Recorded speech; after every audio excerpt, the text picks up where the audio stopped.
तो नमस्कार। इस समय जो भी भारत और चीन दोनों के बीच में जो सीमा पर सिचुएशन है उसकी एनालिसिस हम करेंगे इस वीडियो में, और आपको ये बताएंगे कि आखिर में इस समय S-400 जो कि चीन को भारत से पहले रसिया से कॉन्ट्रैक्ट कर लेने का प्रोग्राम बनाया गया था, वो रसिया ने क्यों कैंसिल कर दिया है।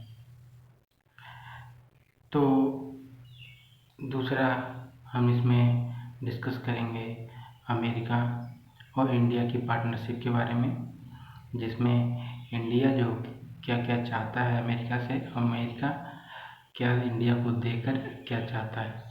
तो ये पूरे डायनेमिक्स, इस दो सवालों के जवाब मैं आप लोगों को इस सेशन में दूंगा। तो पहले सवाल का जवाब कि आखिर रसिया ने क्यों ऐसा किया। देखिए, अभी कुछ समय पहले एक स्पाई एक्टिविटी चाइना जो है रसिया में कर रहा था, जिसका रसिया ने क्लेम किया था कि चाइना स्पाई कर रहा है। तो ये एक इंडिकेशन है कि रसिया चाइना की तरफ झुकाव नहीं रखना चाहता है। रसिया सिचुएशन एनालाइज कर रहा है और इंडिया को अपना एक क्लोज ट्रेड पार्टनर के रूप में देखता है डिफेंस इक्विपमेंट के मामले में। और रसिया ये भी नहीं चाहता है कि चाइना का डोमिनेंस इस तरीके से हो जाए कि जिस तरीके से जर्मनी ने बाद में उसको हिट किया था, वो गलती दोबारा नहीं करना चाहता है। तो रसिया इस समय इसलिए कैलकुलेटिव रिस्क एक ले रहा है, और उसने साफ साफ चीन से कह दिया है कि हम S-400 अभी नहीं दे पाएंगे और इसे भी फ़िलहाल के लिए रोक रहे हैं। तो ये को कारण है जो कि मोटा मोटा है।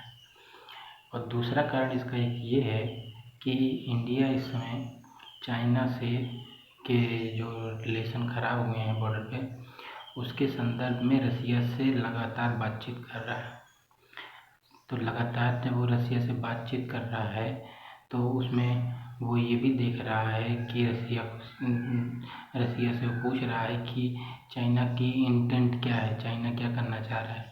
तो इसके जवाब में जब शुरुआती दिनों में एक्सरसाइज चल रही थी, चाइना एक्सरसाइज कर रहा था, तो रसिया ने ये कहा कि ये केवल एक एक्सरसाइज हो रही है और इस चाइना ऐसा कुछ करने की कोशिश नहीं करेगा।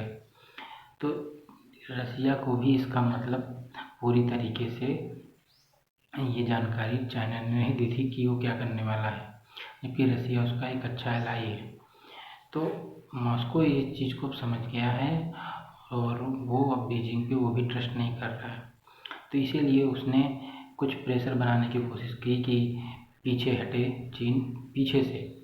फ्रंट में वो कह रहा है कि हम कोई भी यहाँ पे मीडिएशन नहीं करना चाहते, लेकिन बैक चैनल वो इंडिया को सपोर्ट कर रहा है, पर चाइना पीछे हटने को मान नहीं रहा है।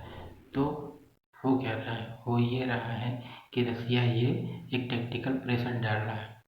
और इससे होगा क्या कि एक तो इंडिया का जो टेक्नोलॉजी है वो काफ़ी हद तक, जो बैलेंस दोनों के बीच में बिगड़ा हुआ था, वो कुछ हद तक रिस्टोर होगा और इंडिया इससे थोड़ा मजबूत होगा और चीन थोड़ा कमज़ोर होगा, जाहिर सी बात है। और इंडियन और जो रसिया है उसने ये भी कहा है कि हम इंडिया को सारे लॉजिस्टिक सप्लायर्स देंगे। तो आप देख रहे हैं कि रसिया जो है इंडिया का अच्छे से साथ निभा रहा है इस समय। तो इंडिया भी इसको एक्नॉलेज करेगा और उसके बदले काफ़ी इक्विपमेंट रसिया से लेगा, और रसिया भी आगे इस पार्टनरशिप को आगे बढ़ाना चाहेगा, क्योंकि वो चाहता है कि एक बैलेंस ऑफ पावर रहे एशिया में। ऐसा ना हो कि चाइना डोमिनेंस उसका हो जाए, उसके लिए उसे इंडिया की ज़रूरत पड़ेगी। तो इसलिए ये अलायंस वर्क कर रहा है। तो आपको ये मोटी तरीके से समझ में आ गया होगा कि आखिर क्यों ऐसा किया जा रहा था रूस की तरफ से, और S-400 अब वो नहीं दे रहा है। दूसरी बात, अमेरिका और इंडिया की पार्टनरशिप अटक गई है। उसका मेन रीज़न है कि इंडिया अमेरिका से चाहता है कि उसको इकोनॉमिकली डेवलप करने में और टेक्नोलॉजिकली एडवांस करने में वो मदद करे, जिससे वो चाइना से लड़ सके। लेकिन अमेरिका कह रहा है कि हम तुम्हें हथियार दे देंगे, तुम लड़ो चीन से, और इकोनॉमिक मजबूत हम नहीं कर